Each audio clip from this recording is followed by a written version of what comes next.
Eh bien, bonjour à tous et bienvenue à un nouveau numéro d'Initiative Rollist. Aujourd'hui, je reçois quelqu'un qui n'est pas un inconnu et je vais te demander de te présenter. Bonjour, je suis Stéphane Van Herpen, alias Karlaf le Rolliste. Je suis un petit peu plus connu sous ce sobriquet-là. Et alors, je Euh, vois que tu portes un superbe chapeau. C'est donc toi l'homme au oui, chapeau? c'est un chapeau et il fait partie de ma tenue de magicien. Je suis Karlaf, donc le mage rôliste depuis 1981 et désireux de faire partager ma passion au travers de différentes choses et médias. D'accord. Alors, est-ce que l'autrice de Harry Potter t'a vu avec ton chapeau? C'est toi qui l'as inspiré? Euh, non, non, non, sinon, puis je fais gaffe à pas trop me faire voir par les gens de l'école, sinon ils vont venir me chercher pour le récupérer.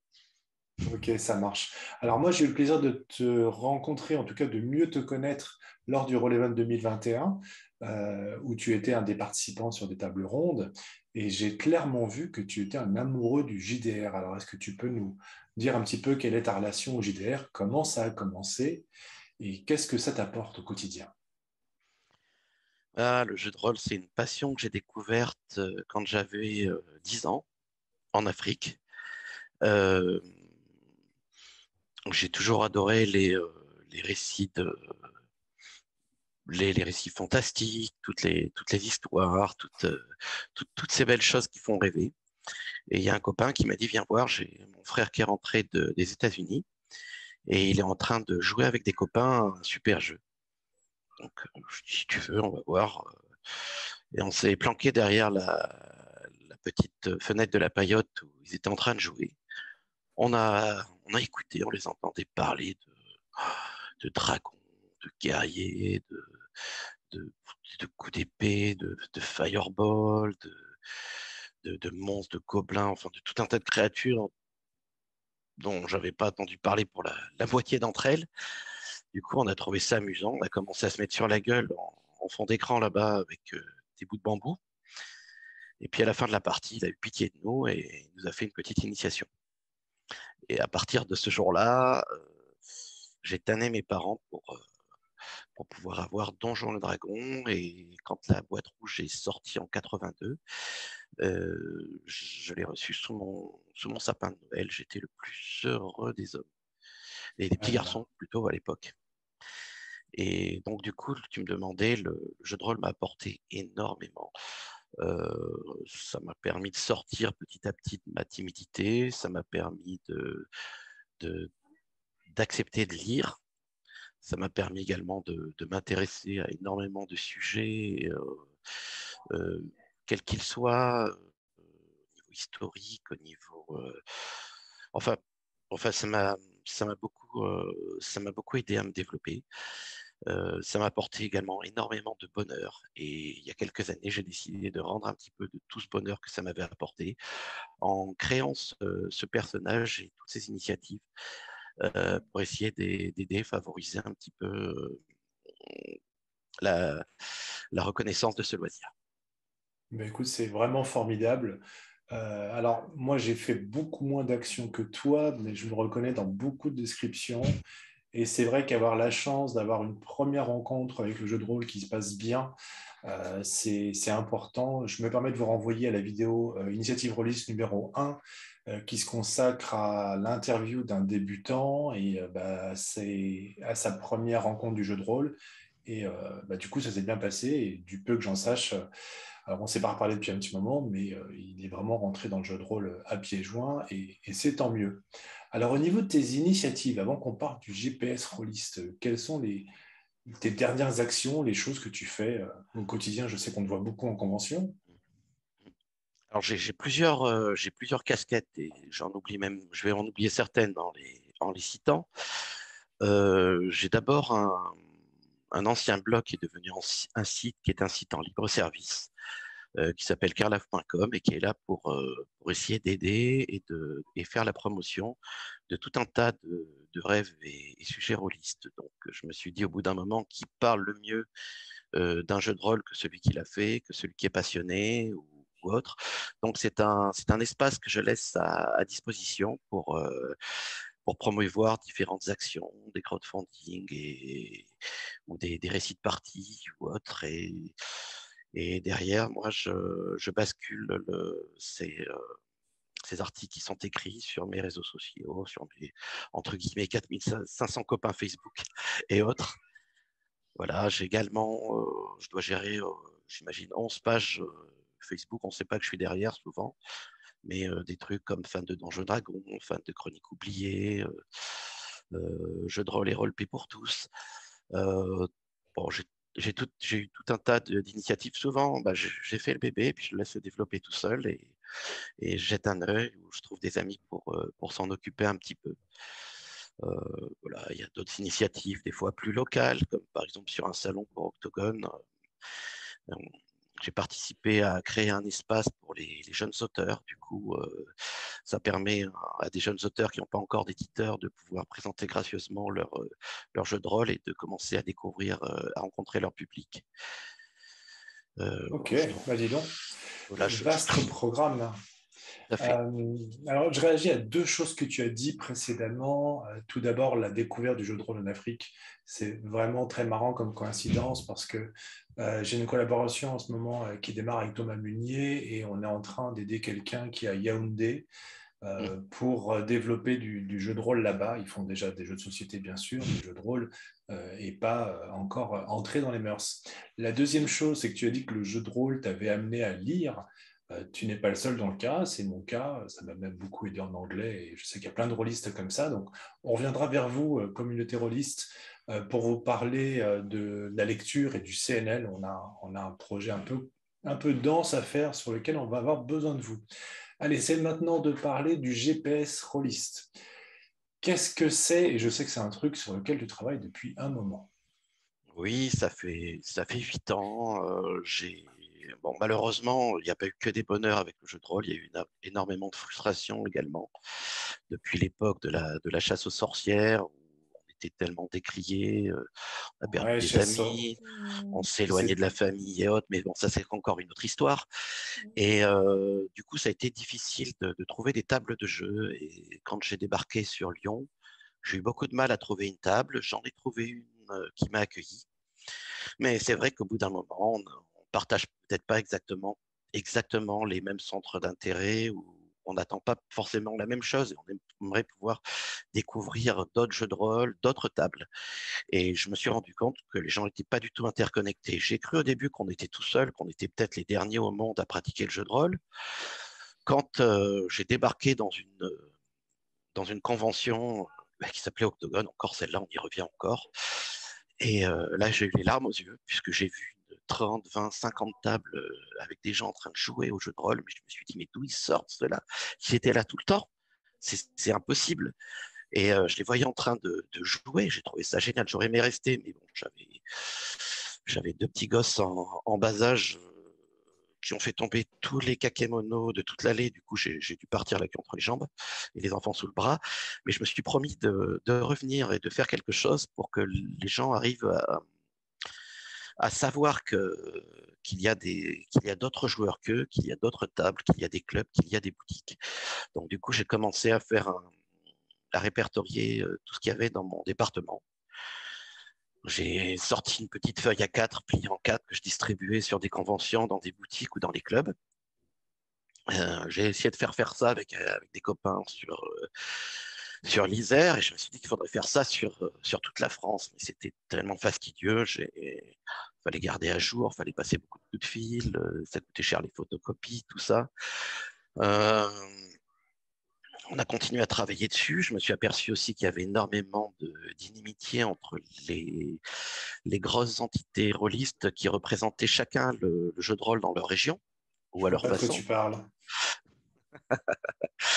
Et, euh, et j'ai passé énormément de temps à faire du relationnel, à rabibocher les uns avec les autres, leur montrer qu'on avait un combat commun. Et du coup, le projet, on a mis en commun toutes nos bases de données.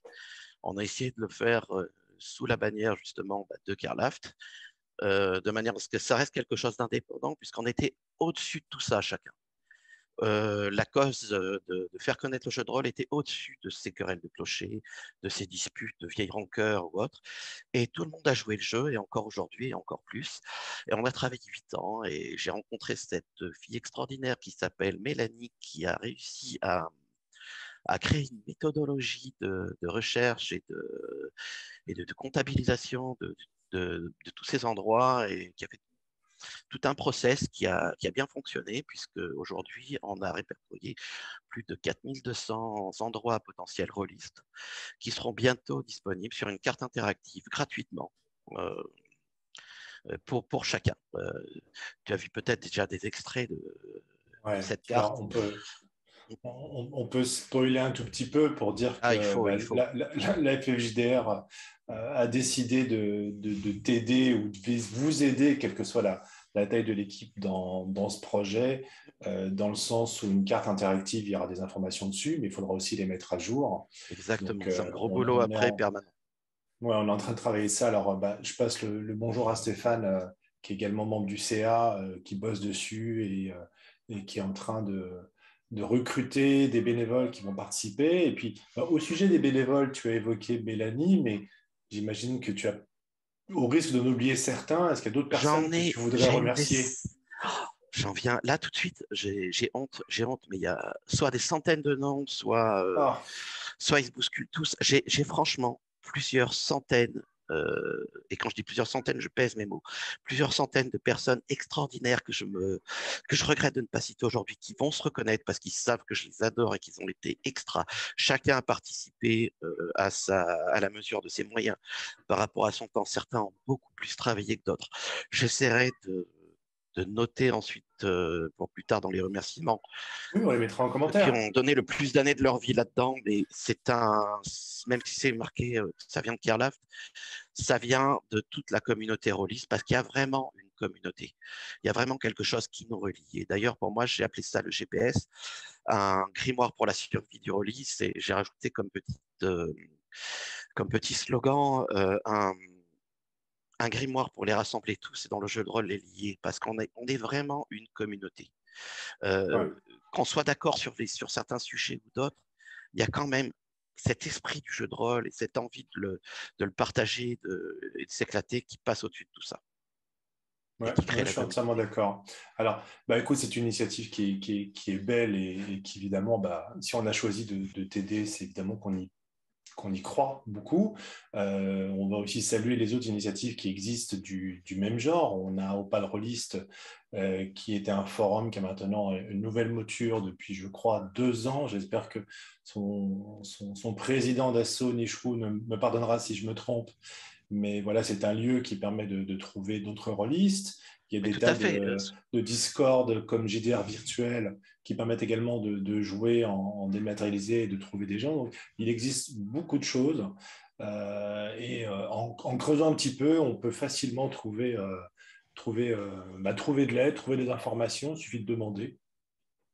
Et bah, quant aux bénévoles, oui, faut les remercier. C'est vrai que on s'en rend compte, on peut avoir beaucoup de projets entre l'idée initiale, la mener à son terme, c'est du boulot et puis de la maintenance, de la technique. Alors, au niveau de la technique, il me semble qu'il y a quelqu'un qui est un espèce de MacGyver informatique, on peut le Oui, citer. il y a Laurent Gartner des portes imaginaires qui est en train de s'arracher le peu de cheveux qui lui reste. Il lui avait des cheveux, je ne sais plus. Mais non, ça c'était rigolo. Mais ben, on attend en fait le pauvre qu'il ait fini de triturer dans tous les sens pour fournir quelque chose qui soit efficace. Pour revenir aussi sur les grandes entités qui sont à l'origine de ce projet, donc il y avait évidemment la FFJDR, Opal Rollist, mais aussi le Diaz qui a joué le jeu et ça a été un très très bon départ. J'ai plein d'autres noms, mais je vais me courir. Vous allez vous reconnaître. Si vous ne reconnaissez pas, venez m'engueuler quand vous me voyez en convention. D'accord. Bah, écoute, qu'est-ce que j'aurais d'autre à te demander? Bah, moi, j'ai plutôt fait le tour des questions. Alors, Hmm. il y en a une Si qui m'intéresse. oui, Dis-moi, pardon. Oui, j'avais une autre activité dont je n'ai pas parlé, elle est peut-être je t'en plus prie. personnelle, c'est que je ne suis pas que aide-soignant de nuit à l'hôpital dans la rue, dans la, je ne suis pas qu'aide-soignant de nuit à l'hôpital. Je suis également un magicien qui tient avec son épouse une échoppe de goodies et de bijoux geeks et rôlistes. Et, euh, et nous, c'est avec cette échoppe que nous sommes, avec la Bocarlaft, que nous sommes présents en convention, à apporter le jeu de rôle souvent là où on en l'attend le moins. Ouais, c'est très bien. Alors, on a échangé quelques mots là-dessus en préparation d'interview, mais il me semble qu'il est encore trop tôt pour pouvoir donner une date de mise en service. Oui, parce qu'il y a tellement d'impondérables pour mettre en service le GPS. On aimerait bien vous donner la mouture telle qu'elle est, mais il y aurait des plantages, il y aurait des loupés, et on a vraiment envie que vous pouviez trouver votre compte. Si en attendant, vous avez des urgences, contactez-moi, je regarderai le GPS et je vous dirai les clubs et assos et boutiques qui sont le plus proches de vous. Je ne pouvais pas le faire jusqu'à présent, mais là, on a une version bêta qui tourne. Euh, je serai à même de pouvoir faire ça. Et dès la mise en ligne, on aura encore un moment d'adaptation puisque notre dernière mise à jour au niveau des boutiques et clubs date de pendant les derniers confinements. OK. Et donc, il y a peut-être encore eu des évolutions et on sera ravis d'en tenir compte et de faire en sorte que chacun y trouve son compte, quelle que soit la région où il se trouve. Eh ben, écoute, on est impatient de voir le lancement de ça. On partagera évidemment sur les réseaux la date de démarrage en touchant du bois pour que ce soit stable. Mais de toute façon, ça va être enrichi au fur et à mesure. Du peu que j'en sais, j'ai compris qu'on pouvait également mettre à jour, éditer. Donc, ça va être un outil interactif où la collaboration de chacun sera vraiment utile. Du coup, je t'ai posé beaucoup de questions. Peut-être as-tu une question à me poser à mon tour? Que ce soit une question piège ou autre, c'est pas de problème. Je n'ai pas vraiment préparé de questions et j'ai souvent l'occasion de vous alpaguer directement sur les réseaux sociaux pour vous poser ces questions. À la limite, si j'avais une question,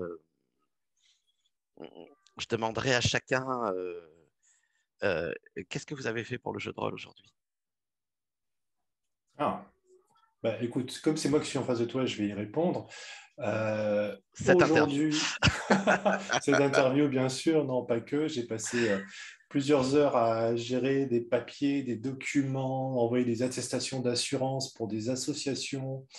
Je dirais que depuis que j'ai rejoint la FGDR il y a 6 mois, malgré une petite hésitation, parce que je savais que c'était une entité avec ses qualités et ses faiblesses, et puis ses casseroles, hein, que certains aiment bien ressasser, mais on a parlé un peu plus tôt des conflits ou des guerres de clochers. Voilà, ça me prend pas mal de temps, ça me met en pause mes propres projets, mais promouvoir le jeu de rôle, c'est super important. Et un peu comme toi, j'ai envie de rendre au jeu de rôle tout ce qu'il m'a donné.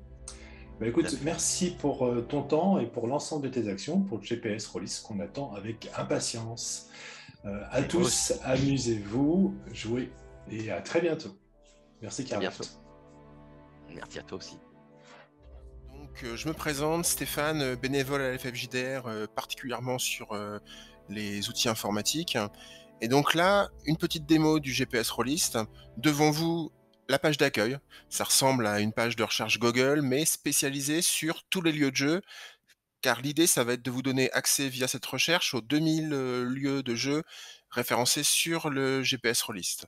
On tape le nom d'une ville, Lille par exemple, on lance la recherche, et on se retrouve comme par magie sur le haut de la carte de France, au niveau du nord, avec la ville de Lille.